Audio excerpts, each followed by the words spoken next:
Okay. All right, now bring the camera over here, right in here. Get it balled, right in here. Oh, right here? Yeah, and get a close shot of this, Okay. and then get a close shot of me up in here. The center of the frame is on the device in your hand? Oh, you went in that far? Well, It's okay, I just asked. yeah? Okay.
That's me on the scooter there. I was so lucky. I grew up in the national parks. Then I lucked into a career making films and videos. This was my first film, some 75 years ago in the winter in the Grand Tetons. This saga was shot on 8mm by a neighbor, one of the park rangers. My parents were raised on ranches in the Mountain West. Paul came from a homestead on the Ruby River in Montana. My mother, Frances, was raised on a homestead ranch in Jackson Hole. I like to dig up these old souvenir postcards featuring my father Paul and my grandmother Carrie Dunn. The cards used to be sold to tourists in Jackson Hole. For more than 60 years, we've had a family cabin in Montana, and we often drive through the Tetons on our yearly trips up north. The Tetons in Jackson Hole are in northern Wyoming, just south of Yellowstone Park. This photograph was taken by Ansel Adams in 1942. Family pictures of the homestead ranch in the Tetons are a bit less professional. They were taken at the turn of the last century. This is where Frances grew up.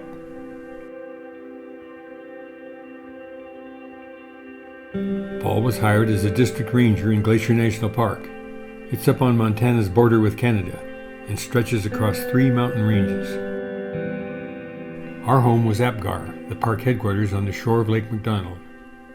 A few years ago, Jim was touring Glacier and visited the gift shop, which used to be his schoolhouse. Paul Judge is my father, and Frances Judge, my mother, our father. He's on the pictures up above on the bulletin board, second row down.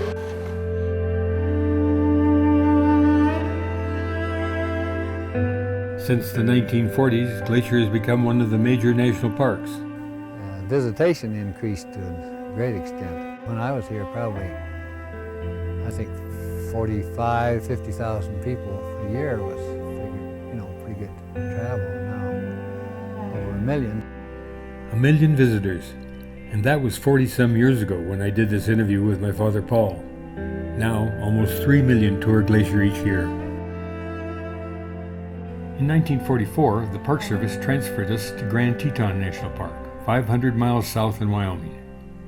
It was a return to the roots homecoming for Frances. Jackson Hole is right at this very center of my being, and the stimulating atmosphere in Jackson Hole is due to this unique blending of disparate individuals, sometimes desperate too.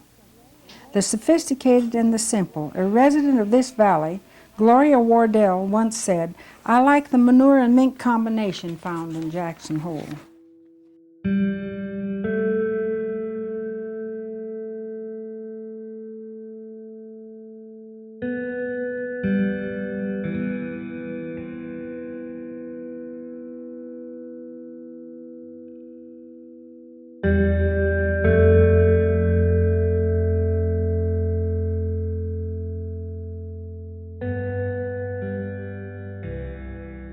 As I mentioned back at the start, I've been so damn lucky to have had an adventurous life making documentary films and news features.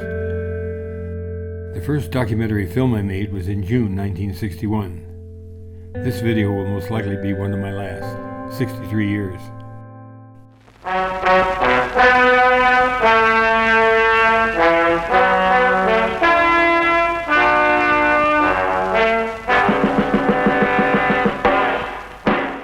In the 1960s, I was a TV cameraman reporter in Albuquerque.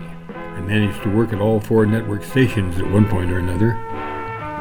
George Morrison is the news director of a TV station in Albuquerque, New Mexico. The name of Albuquerque was once used for laughs in American vaudeville, but the bomb changed all that. Albuquerque built the first atom bomb.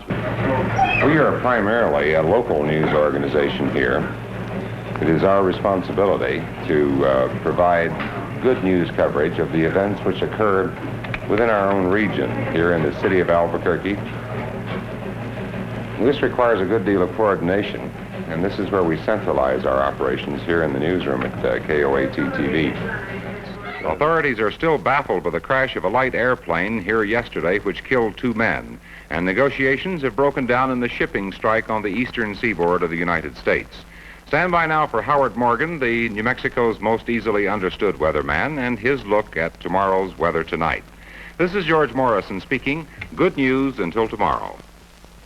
This has been Channel 7's 10 o'clock report, Albuquerque's most popular evening newscast.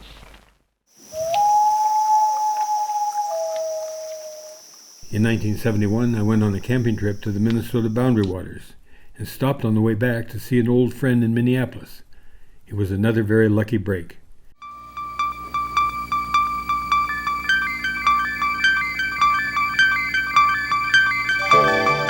It was an opening for a cameraman on a primetime magazine premiering on the CBS station. Over the next few years, I was able to do some very interesting films. One was a documentary about hobos still riding the rails on freight trains. And being slightly afflicted with dromomania ourselves, that's the official medical term for wanderlust or itchy feet, we decided to check this thing out. Ride the rails, hop the freights, sleep in the hobo jungles, exist away from the 8 to 5 mainstream of American life, and film the whole experience. I'm an alcoholic. You are? Yeah. How'd you get to be that way? Well, there's no personal involvement there. It's just that it just happens. I have seen thousands and thousands of alcoholics. This morning at 8 o'clock, I just left an alcoholic program.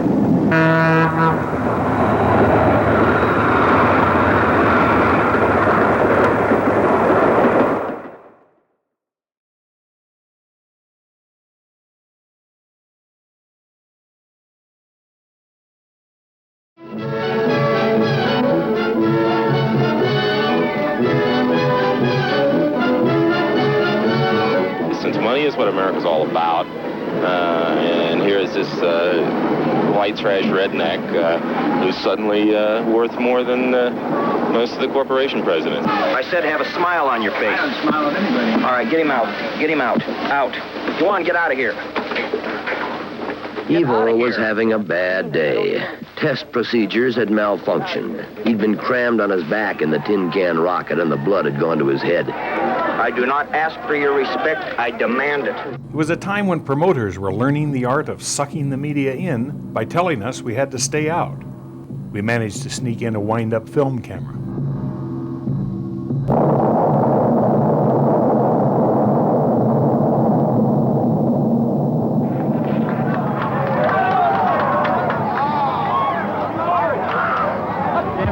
Knievel almost bought the farm.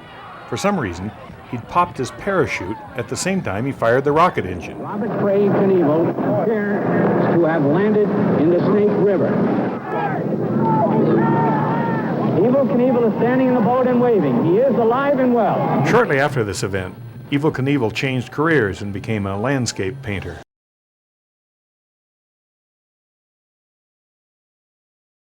They call the area the meat rack. The whores are on the stroll literally 24 hours a day, with some even out at an early hour to hustle the going-to-work crowd. It's been widely reported that many prostitutes in New York come from Minnesota. A moral squad sergeant told us he figured about 20% at the very least were from our state. There's even a Minnesota strip, 50th and 8th Avenue, so named by the cops because so many of our girls are hooking there.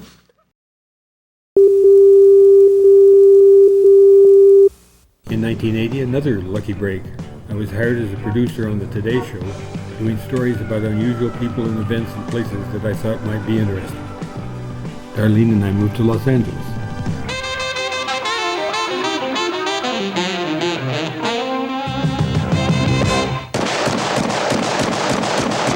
I'm gonna hit the son of a bitch about 4 times in a row. Flying the coop into the heart of gonzo journalism. Buckle up and lock the doors. Hunter Thompson is on the loose again, shooting down cultural fads, religious leaders, and politicians in the frenetic, slap-you-in-the-face style he calls gonzo journalism. There's nothing subtle about Thompson's writing or life. He uses a carving knife where a swizzle stick would suffice. He's confrontational, offensive, excessive, humorous, and perhaps a touch dangerous. All right, let's roll. Spam, spam, spam, spam, spam. Lovely spam, wonderful spam. Lovely spam, wonderful spam. Just about everybody at one point in time or another has experienced spam. I like it. It looks awful. Haven't you ever had it? The miracle meat.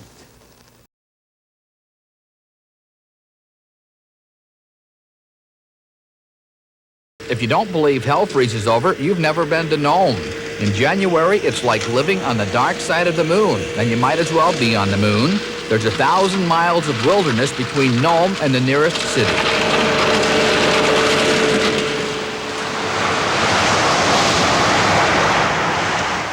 Winters are long, but the summers are very intense.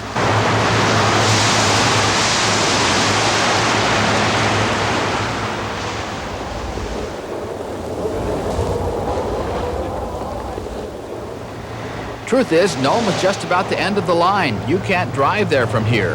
Roads running out of town simply run out. If you go across the Bering Strait, 137 miles, you'll end up in Siberia. The rumor here is that it's worse there. Everywhere across the battlefield, enemy soldiers surrendered.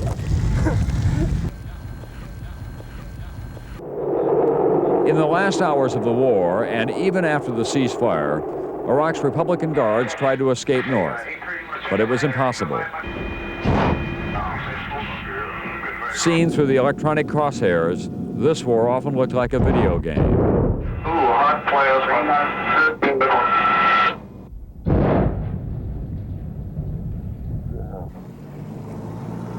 This was the reality.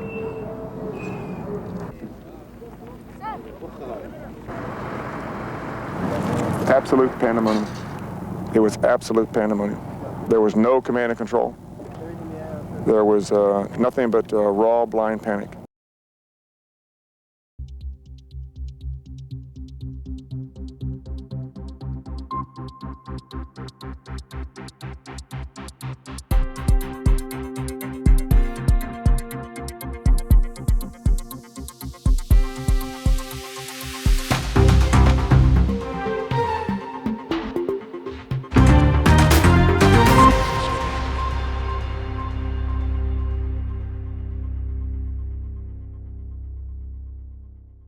I've been everywhere, man. I've been everywhere, man. Cross the deserts bare, man. I breathe the morning air, man. Of travel I've had my share, man. I've been everywhere.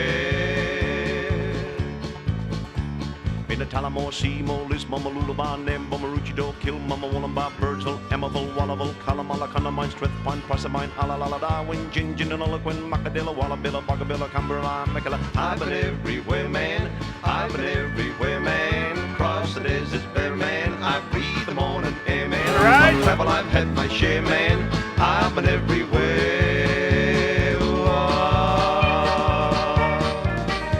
Been to Enalong, Dandenong, Wooden Bong, Ballarat, Canberra, Mill, Perry,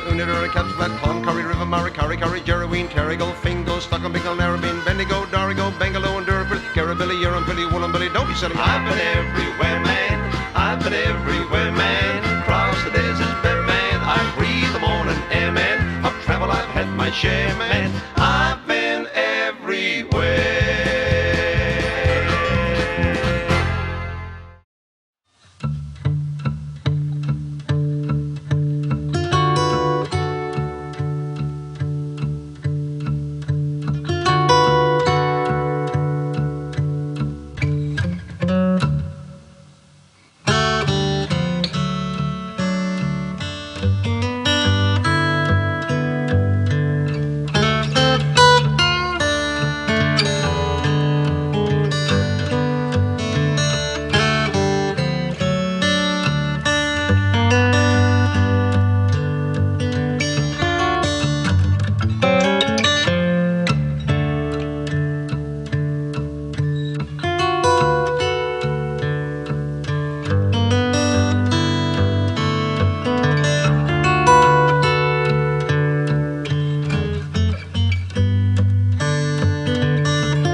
He was born in Montana.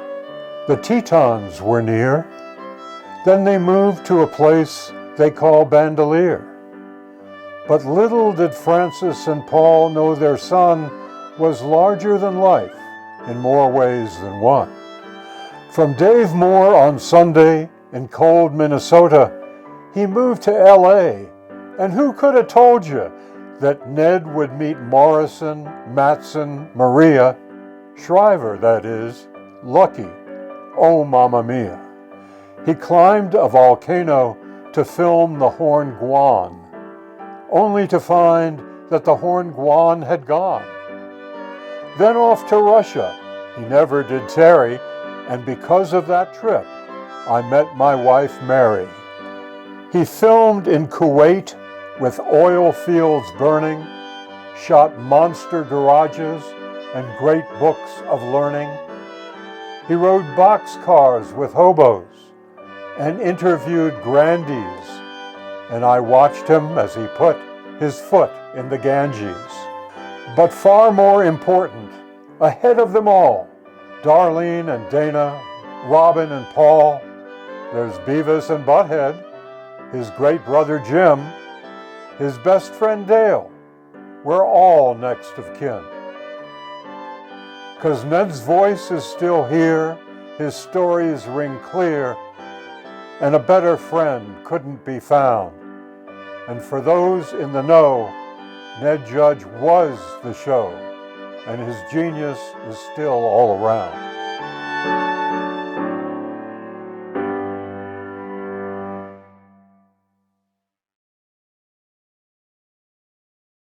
So wait, there's one more. Yeah. The other great line was right at the end, and we used this as the last thing. They'd given up on finding the Horn Guan, so they went looking for the azure-rumped tanager, which lives in one grove of trees in this jungle. So they knew that they would see it, you know, and it was also a very rare bird. So they'd gone off, and we'd been still looking for the Horn Guan. We were all back at the camp. They hadn't come back, and we see them coming. And I said to the cameraman, Mike, I can't think of his last name now. I said, Mike, grab it, roll, just roll, whatever happens, roll. And this birder, who was a dentist from Seattle, comes into the clearing, and he's just like this. Oh my gosh, we saw it, the azure-rumped tanager. He said, all of us went, yip, yip, yip, 3 yips. That we ended the piece with that. It's in an archive in Fort Lee. It never got shown.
When I first came to the Arches country back in 1956, this was the official entrance road. 8 miles of sand and dust and rocks. And when it rained, as it sometimes did, a lot of this turned into quicksand, real wheel-sucking muck. But I loved it. I loved it all. The miserable road, the dust, the wind, the flash floods and the quicksand, the hoodoo rocks and the voodoo arches, the ravens, the space, the silence. There are some places so beautiful they can make a grown man break down and weep. I know, because this is part of my home. I belong here.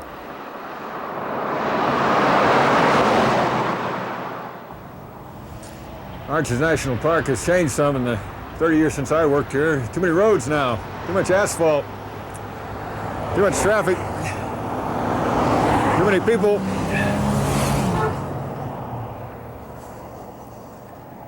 Too many of us everywhere now.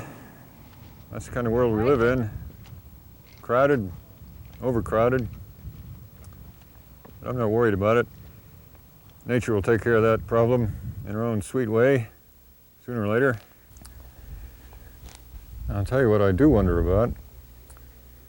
What will it be like out here when I am gone and you're gone and our grandchildren are gone and even our great glittering industrial civilization has crumbled to dust? When we're all forgotten, what'll be going on out here then? Nothing lasts forever. Nobody lives forever. Everything comes and goes. We all begin and rise and fade away. What then?